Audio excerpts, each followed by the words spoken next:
안녕하십니까. 5월 2일 새벽에 있었던 유로파리그 4강 1차전 빌바오와 맨체스터 유나이티드의 경기에 대하여 말씀드리겠습니다. 이전 유로파리그 8강 2차전에서 드라마를 쓰며 유로파리그 4강으로 올라온 맨체스터 유나이티드입니다. 유로파리그 8강 2차전에서도 전반에 두 골을 넣으며 리드했지만 후반전에 두 골을 내주며 연장까지 가게 되었고 한 명이 퇴장당한 리옹을 상대로 전반 초반 두 골을 실점하며 패배의 기운이 감싸게 되었습니다. 하지만 극적으로 세 골을 성공시키며 이번 시즌 가장 드라마틱한 승리를 쟁취했던 맨체스터 유나이티드입니다. 유로파 4강에서는 12-13 시즌 이후로 오랜만에 빌바오를 만나게 되었습니다. 12-13 시즌에도 유로파리그 16강에서 만나게 되었고 이 시즌 홈과 원정에서 모두 패배하며 유로파리그 탈락의 아픔을 겪게 되었습니다. 이번 시즌 빌바오는 리그에서 매우 좋은 모습을 보여주고 있습니다. 현재 리그 내에서 4위를 하고 있으며 챔피언스 리그를 유로파리그뿐만 아니라 자국 리그에서도 참가할 수 있는 기회를 갖고 있는 빌바오입니다.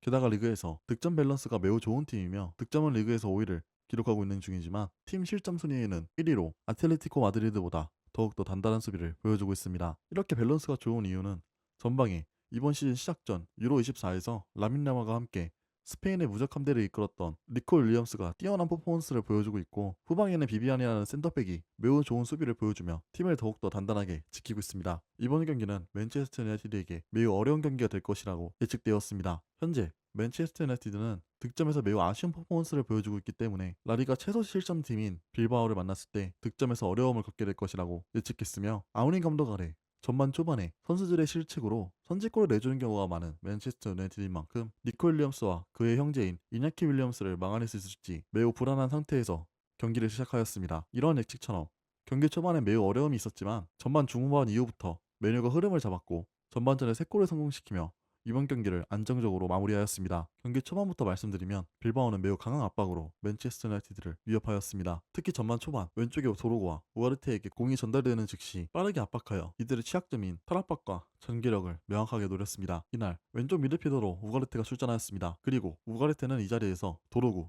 브루노 페르난데스, 요로 3명의 선수와 함께 공을 주고받으며 팀의 후방 전개에 매우 많이 관여하였습니다. 하지만 이 선수는 패스나 탈압박에서 매우 취약한 문제점을 갖고 있기 때문에 빌바오는 우가르테가 공을 잡는 즉시 빠르게 압박하여 이 선수가 돌아서지 못하도록 하였고 이 압박은 전반 초반부터 매우 잘 먹혀들었습니다. 결국 이 장면에서도 우가르테 선수의 터치가 순간적으로 튀면서 주변에 있는 빌바오 선수들이 빠르게 이 타이밍을 놓치지 않고 압박하여 전방으로 올라갔습니다. 그리고 그 이후 장면에서 공을 빼앗은 후 빠르게 맨체스터 유나이티드 페널티 박스까지 올라왔고 그 이후 위협적인 슛을 시도하였지만 다행히도 오나나가 막아내며 상황이 마무리되었습니다. 이 장면에서 골이 성공되진 않았지만 우가르테의 터치미스로 실점에 꽤나 가까웠던 장면이 만들어졌습니다. 또 다른 장면입니다. 이 장면에서도 도루구, 요로 선수가 순간적으로 빌바오 수비에 둘러싸이자 도루구 선수가 우가르테 선수에게 공을 전달하는 모습입니다. 우가르테 선수는 무리하게 반대 전환 패스를 시도하였고 다행히 맨체스터 유나이티드 선수가 공을 받고 카세미로 선수가 그 직후 바로 공을 갖고 올라갔지만 빌바오의 압박에 재차 끊기게 되어 실점에 매우 근접했던 장면을 만들었던 빌바오였습니다. 이렇게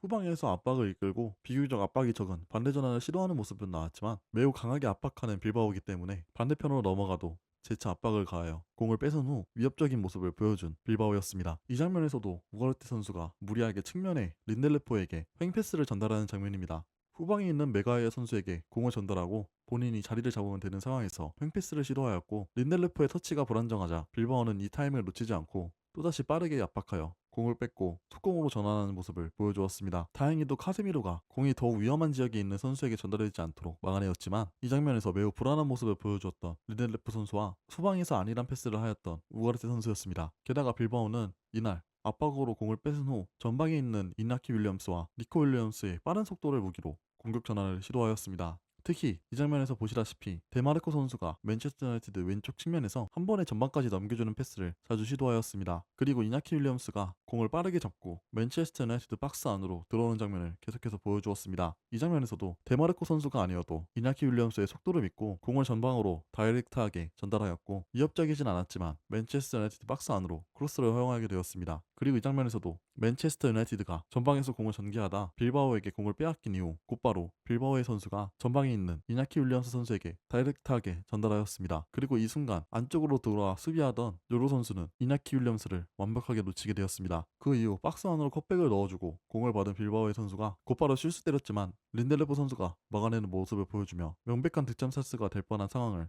빌바오가 만들었습니다. 이렇게 전반 초반 빌바오의 강한 압박과 빠른 속공에 매우 힘들어하던 맨체스터 유나이티드는 전반 30분 맥과이어의 크로스와 카세미르의 마무리로 선제골을 가져오게 되었습니다. 맥과이어 선수가 본인의 드리블로 완벽하게 본인을 막고 있었던 선수에게 탈압박을 하여 크로스를 올렸습니다. 그리고 그 이후 그 크로스가 우가르티 선수를 거쳤고 절묘한 위치로 떨어지게 되었습니다. 그리고 그 위치를 잡고 있었던 카세미르 선수가 그대로 밀어 넣어 선제골을 성공시켰습니다. 이렇게 수세에 몰리고 있던 상황에서 두 명의 베테랑이 팀의 분위기를 반전시켰습니다. 선제골을 성공시킨 이후 빌바오의 킥오프로 경기가 다시 시작되었습니다. 킥오프가 시작된 이후 우가르티가 곧바로 공을 탈취하게 되었고 이 공을 호일룬에게 전달하였습니다. 그리고 호일룬이 측면으로 내주고 박스로 들어가서 측면에서 오는 크로스를 마무리하려는 움직임을 가져가는 순간 빌바오의 비비안이 반칙을 범하게 되면서 비비안의 퇴장과 PK가 나오게 되었습니다. 빌바오는 킥오프 이후 측면에서 공을 중앙으로 전달하였는데 이 순간 우가르테 선수가 빠르게 압박하여 공을 뺏었습니다. 이후 호일룬 선수에게 공을 전달하였고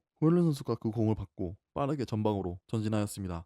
그 이후 가르나초에게 패스로 전달하였고 가르나초는 오른쪽 후방에서 빠르게 올라오던 마즈라이 선수에게 공을 전달하였습니다. 그리고 마즈라이는 그 즉시 빠른 타이밍으로 박스 내로 크로스를 전달하였고 박스 내에서 공을 슛으로 성공시키기 위해 호일룬 선수가 빠르게 침투하는 장면에서 비비안 선수의 파울이 선언되었습니다. 이 파울이 명백한 득점 찬스를 저지하는 파울이라고 주심은 판단하였고 그 결과로 비비안 선수는 퇴장과 빌바오는 PK를 내주게 되었습니다. 그리고 PK를 브루노 페르난데스가 깔끔하게 마무리하며 득구차 리드를 가져왔던 맨체스터 유나이티드입니다. 그리고 10분도 채 안 돼서 세 번째 골이 나오게 되었습니다. 한 명의 퇴장으로 중앙이 느슨해진 상황에서 카세미로 선수가 미리 상황을 확인한 후 린델레프 선수에게 패스를 받자마자 곧바로 중앙에 있는 선수들에게 공을 전달하였습니다. 그리고 중앙에서 패스 플레이가 나왔고 우가르테의 센스 있는 힐 패스를 받은 브루노 페르난데스가 깔끔하게 마무리하며 세코차 리드를 전반전에 만들어내었습니다. 전반전에 브루노 페르난데스도 정말 잘 해주었지만 자칫 잘못하면 빌바오에게 흐름이 넘어갈 수 있는 상황이었습니다. 하지만 이 상황에서 좋은 돌파와 크로스를 보여준 맥과이어와 좋은 위치 선정으로 선제골을 만들며 이후 맨체스터 유나이티드가 흐름을 가져올 수 있도록 만들어준 카세미로가 돋보였던 전반전이었습니다. 결국 리옹전에서 드라마틱한 역전을 보여주었던 베테랑들이 이번 경기에서도 관록의 플레이를 보여주며 본인들의 흐름으로 만들었던 좋은 전반전이었습니다. 후반전엔 아모린 감독이 공격보단 실리를 챙기는 모습을 보여주었습니다. 이전 리옹전처럼 흐름을 상대방에게 내주지 않고 후방에서 점유율을 확보하며 상대팀에게 공이 가지 않도록 플레이하였고 상대가 퇴장을 당했음에도 후방에 꽤나 많은 숫자를 두어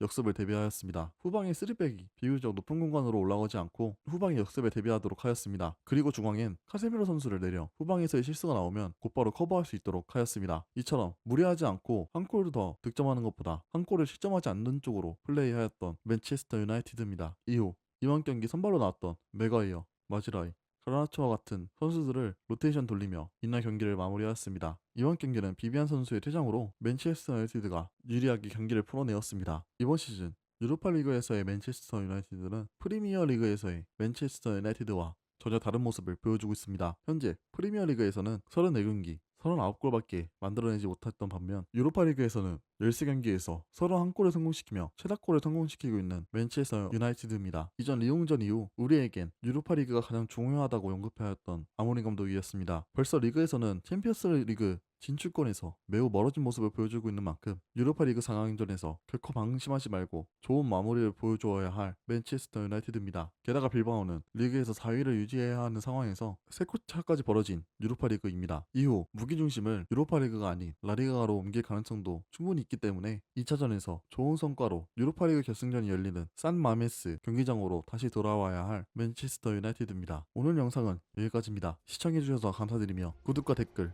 알람 설정까지 해주시면 더욱더 좋은 영상으로 찾아뵙겠습니다. 감사합니다.